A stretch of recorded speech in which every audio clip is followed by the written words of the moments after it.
my speech is necessarily rather brief, to your satisfaction, I hope. First of all, I'd like to thank you all for coming tonight to help me celebrate my 100th birthday and to make this night of all nights a memorable and enjoyable one.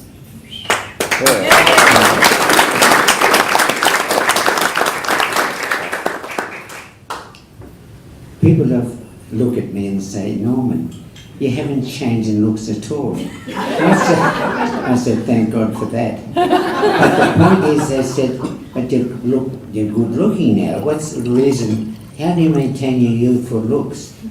And I said, well, there are lots of theories and so forth. And I said, well, I stick to two principles, which I learned from one person who remained young and lived to over 100, and he followed one dictum, that was Bob Hope. His secret to longevity was 4 good belly laughs a day. And I try to do that whenever I meet my friends for lunches. I have to produce 1 or 2 funny jokes, and that's one of the secrets. But I feel in more sincerity, something is missing, and I thought to myself, what's the secret of life? And I think the secret of life lies in the ecosystem somewhere in the outer space, and it's all written in a book. And it's beautifully and eloquently written by an old philosopher back in the 11th century AD by the name of Omar Khayyam. And in that book he wrote some important verses and words of advice. One of which is, the moving finger writes, and having writ moves on, nor all thy piety nor wit shall lure it back to cancel half a line, nor all thy tears wash a word of it. And that's very, very true. No matter what you think you alter life, you cannot. It's there. But I like the one that Bob Hope's though. I like to have 4 good belly laughs a day and a good can of beer as well. Now, one little episode of my history, which was so eloquently delivered by the 2 previous speakers, is what changed me from being an engineer to medicine, sudden abrupt about face. And I came under the influence of the Burton Street Baptist Church. I'm not going to preach you tonight, but it really was a turnabout. And I came under the influence of the Circus family, and I decided to embrace the Bible.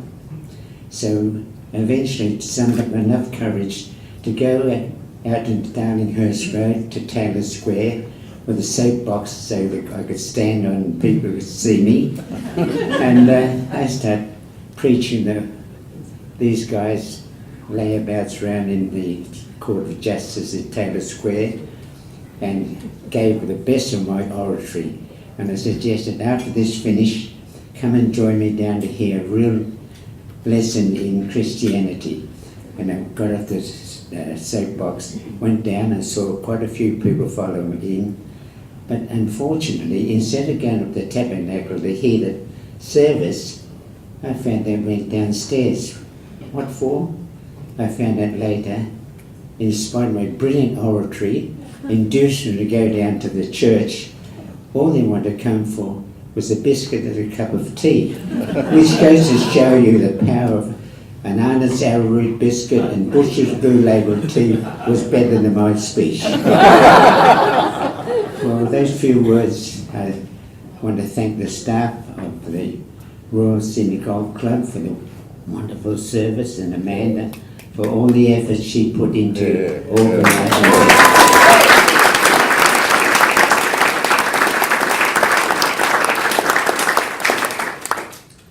And of course, all the others have taken up all my time in speaking, which is to your benefit. But in conclusion, I'd like to say that in the year of the dog, that I wish you all a long life of happiness and good health and prosperity.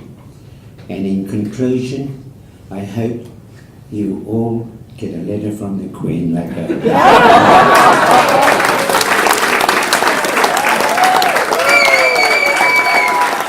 So mine's now to have a cup of cake, so if you want to come with us, they've got a knife there for you, Norman, you don't have to bring your own.